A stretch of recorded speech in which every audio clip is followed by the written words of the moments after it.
Assalamualaikum warahmatullahi wabarakatuh. Sebelumnya perkenalkan, nama saya Nastari dengan NIM 108076034 dari kelas Pendidikan Kimia 2B. Di sini saya akan menjelaskan mengenai analisis kation dan anion. Dalam kimia analisis dapat dibagi dalam dua bidang, yaitu analisis kualitatif dan analisis kuantitatif. Analisis kualitatif membahas tentang identifikasi zat-zat. Urusannya adalah unsur atau senyawa apa yang terdapat dalam suatu sampel. Sedangkan analisis kuantitatif berurusan dengan penetapan banyaknya satu zat tertentu yang ada dalam sampel.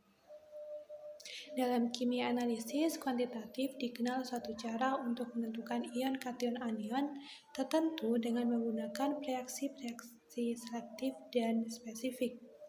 Reaksi selektif adalah reaksi yang memberikan reaksi tertentu untuk satu jenis kation atau anion tertentu. Dengan menggunakan reaksi-reaksi ini, maka akan terlihat adanya perubahan-perubahan kimia yang terjadi. Misalnya terbentuk endapan, terjadinya perubahan warna, bau, dan timbulnya gas. Yang pertama, analisis kation. Klasifikasi kation ion logam ke dalam golongan-golongan analisis. Untuk tujuan analisis kualitatif sistematik, kation-kation diklasifikasikan dalam 5 golongan berdasarkan sifat-sifat kation itu terhadap beberapa reagensia. Dengan memakai apa yang disebut reagensia golongan secara sistematik, dapat kita tetapkan ada tidaknya golongan-golongan kation, dan dapat juga memisahkan golongan-golongan ini untuk pemeriksaan lebih lanjut. Reagensia golongan yang dipakai untuk klasifikasi kation yang paling umum adalah asam klorida, hidrogen sulfida, amonium sulfida, dan amonium karbonat. Klasifikasi ini didasarkan atas apakah suatu kation bereaksi dengan reagensia ini dengan membentuk endapan atau tidak. Jadi boleh kita katakan bahwa klasifikasi dari klorida, sulfida, dan karbonat dari kation tersebut. 5 golongan kation dan ciri-ciri khas golongan-golongan ini adalah sebagai berikut. Golongan pertama yaitu Pb2+, Hg+, Ag+, dengan bereaksi HCl encer 6 molar. Golongan 2 Hg2+, Pi3+, Pb2+, Cu2+, Cd2+, As3+, As5+, Sb3+, Sb5+, Sn2+, Sn4+, bereaksi pengendap yaitu H2S dengan 0,1 molar pada pH 0,5.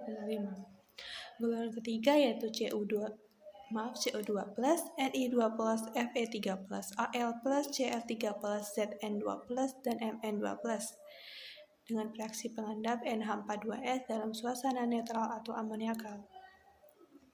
Golongan keempat yaitu Ca2+, Sr2+, dan Ba2 dengan reaksi amonium karbonat dengan adanya amonium klorida dalam suasana netral atau sedikit basa. Golongan kelima yaitu Mg2+, Na+, Li+, H+, K+, dan NH4+, yang mana tidak bereaksi dengan reagensia sebelumnya. Pada kation golongan 1 yaitu Pb2+, Hg+, dan Ag+. Pada kation golongan 1 akan membentuk klorida yang tidak larut dalam air. Namun, timbal klorida sedikit larut dalam air. Timbal tidak mengendap sempurna sehingga ditambah HCl encer. Ion timbal yang tersisa akan diendapkan kuantitatif dengan hidrogen sulfida dalam suasana asam bersama kation golongan 2. Pada kation golongan 1 ini akan ditambahkan dengan HCl6M, kemudian akan menghasilkan endapan putih berupa PbCl2, Hg2Cl2, dan AgCl. Kemudian endapan putih tersebut ditambahkan dengan air panas akan memisahkan Pb2+ dengan endapan Hg2Cl2 dan AgCl. Pada kation Pb2+ ditambah dengan K2Cr4 akan membentuk endapan PbCr4 kuning. Dengan pada endapan Hg2Cl2 AgCl akan ditambah NH3 menghasilkan AgNH3 2+Cl- yang direaksikan dengan HNO3 6M akan menghasilkan AgCl. Sedangkan pada Hg2Cl2 yang ditambah NH3 akan menghasilkan Hg hitam dan HgNH2Cl putih. Kation golongan 2, 3, dan 4. Pada kation golongan 2 tidak akan membentuk endapan klorida. Kation tetap ada dalam fitrat larutan setelah penambahan HCl. Untuk mengendapkan kation golongan 2 diendapkan dengan garam sulfida dengan konsentrasi ion H+ dibuat 0,3 molar pH 0,5. Kondisi pH sangat penting karena jika konsentrasi asam terlalu tinggi, maka tembaga, kadmium, kobalt, dan timbal tidak akan sempurna pengendapannya.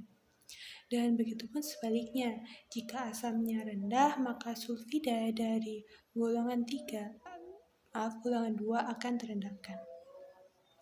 Pada kation golongan 2, 3, dan 4 ini ditambahkan H2S 0,3 m dan H2O2 akan memisahkan kation golongan 2 yaitu Pb2+, Cu2+, Cd2+, Bi3+, Hg2+, As3+, Sn4+, dan Sp3+, dan fitrat atau kation lainnya. Pada endapan golongan 2 itu akan ditambah dengan amonium sulfida atau polisulfida sehingga membentuk dua golongan yaitu golongan tembaga dan golongan arsen. Golongan tembaga yaitu PbS, CuS, CdS, HgS, dan Bi2S3. Golongan arsen yaitu As3+, Sn4+, dan Sp3 yang mana akan membentuk garam tiu.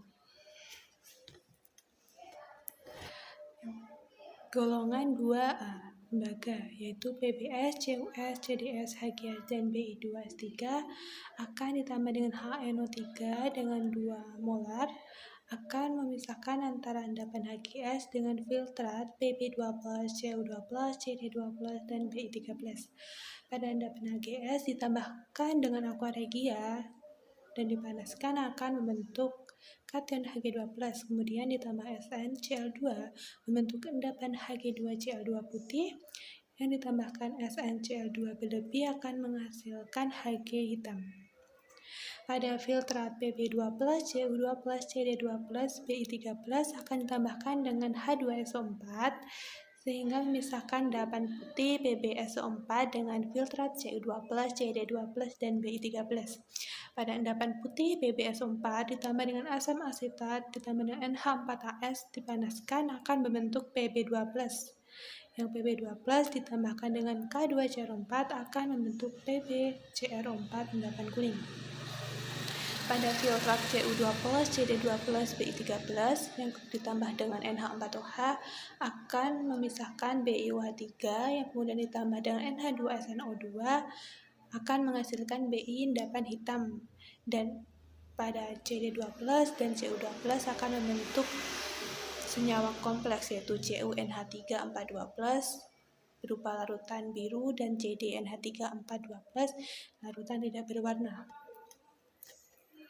Selanjutnya golongan kation 2B yaitu arsen yang terdiri dari As, S33-, Sb, S33-, Sn, S32- yang akan direaksikan dengan asam asetat berlebih akan memisahkan golongan arsen As2S3, Sb2S3, SNS2 dengan larutan lainnya yang akan dibuang. Pada kation golongan arsen ditambah dengan HCl 8M kemudian dipanaskan akan memisahkan endapan kuning As2S3 dengan filtrat Sb3 dan Sn4+.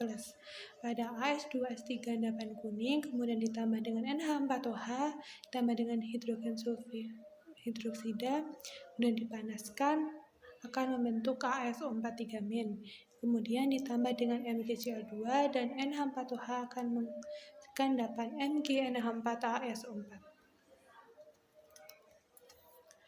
Pada filtrat Sb3+, Sn4+ dibagi menjadi dua, yaitu Sb3+, Sn4+ yang ditambah dengan Al, kemudian dipanaskan membentuk Sb3+, Sn2+, yang kemudian ditambah dengan HgCl2 akan membentuk endapan Hg2Cl2. Dan yang kedua yaitu Sb3+, Sn4+, yang direaksikan dengan H2C2O4 akan membentuk Sp3+, dan senyawa kompleks NC2O432-, kemudian ditambah dengan H2S akan membentuk Sp2S3. Pada golongan 3 dan 4. Pada golongan 3 itu lebih mudah larut dibandingkan dengan kation golongan 2.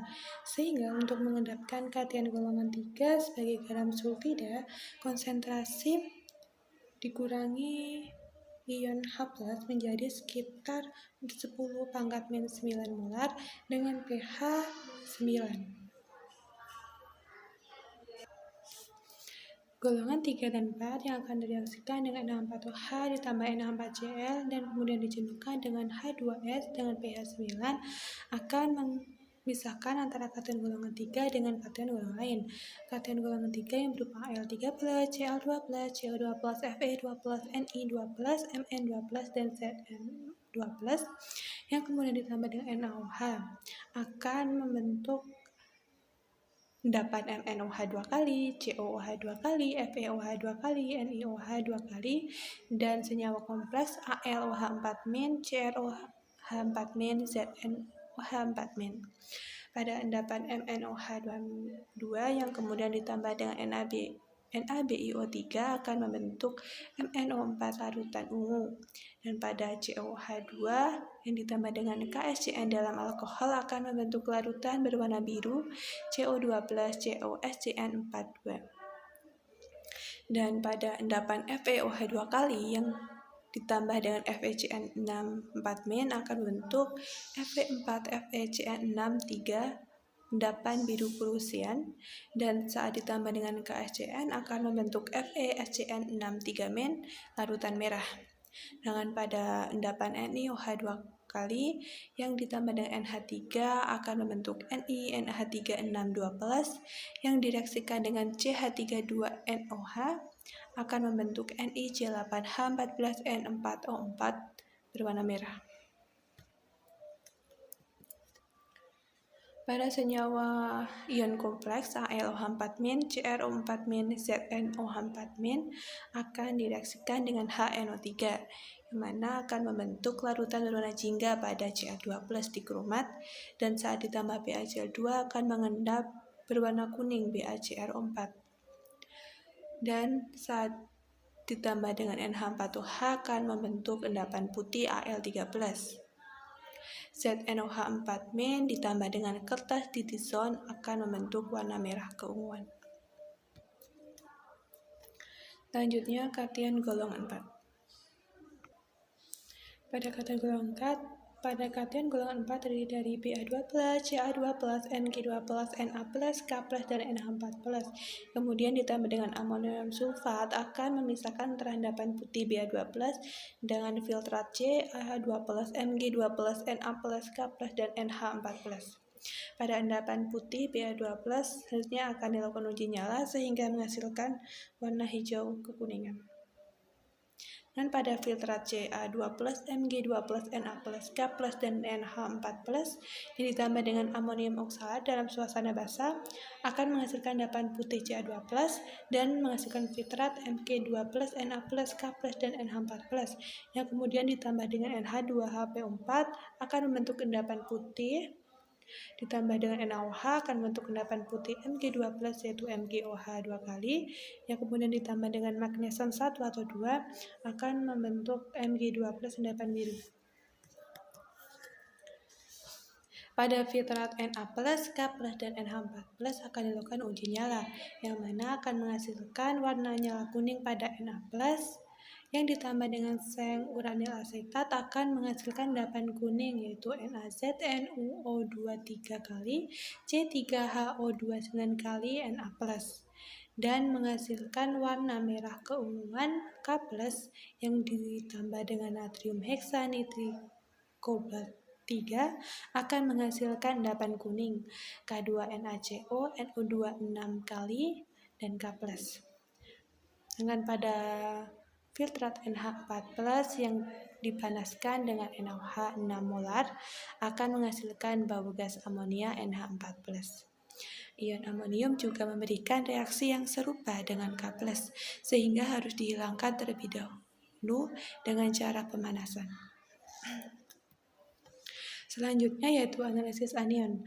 Analisis anion tidak jauh berbeda dengan analisis kation, hanya saja pada analisis anion tidak memiliki metode analisis standar yang sistematis seperti analisis kation. Uji pendahuluan awal pada analisis anion juga berdasarkan pada sifat fisika seperti warna, bau, terbentuknya gas, dan kelarutannya. Untuk memudahkan analisis anion diusahakan dulu dalam bentuk senyawa yang mudah larut dalam air. Umumnya garam-garam natrium mudah larut dalam garam karbonat dari logam-logam berat sukar larut dalam air. Sehingga apabila zat yang akan dianalisa berupa zat yang sukar larut atau memberi endapan dengan Na2CO3, maka dibuat dahulu berupa ekstrak soda, kemudian dipisahkan dari endapan yang mengganggu tersebut.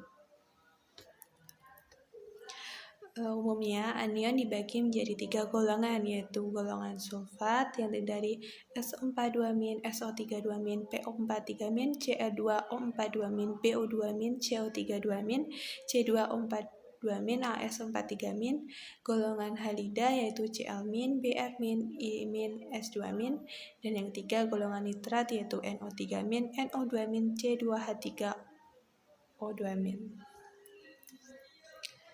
Uji golongan anion. Yang pertama yaitu golongan sulfat.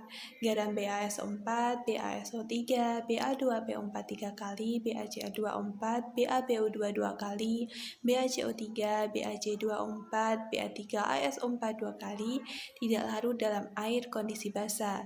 Sedangkan garam barium anion lainnya mudah larut. Berdasarkan sifat tersebut, maka pemisahan dan identifikasi untuk golongan sulfat dapat dilakukan dengan penambahan reaksi BaCl2, kecuali barium kromat yang berwarna kuning, garam barium lainnya berwarna putih. Kedua yaitu golongan halida. Apabila uji dengan BaCl2 akan menghasilkan yang negatif, selanjutnya dapat dilakukan dengan cara penambahan asam nitrat dan kemudian ditambahkan dengan perak nitrat. Anion golongan halida akan mengendap sebagai garam perak. AgCl akan mengendap dan memberi warna putih. Endapan AgL akan memberikan warna kuning muda. Endapan AgBr akan memberikan warna kuning dan Ag2S mengendap membentuk warna hitam. Yang ketiga yaitu golongan lainnya. Jika kedua uji di atas tidak menghasilkan hasil yang negatif, maka kemungkinan zat yang diuji tersebut mengandung golongan nitrat.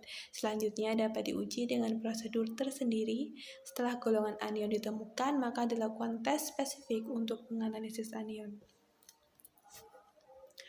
Uji spesifik golongan sulfat.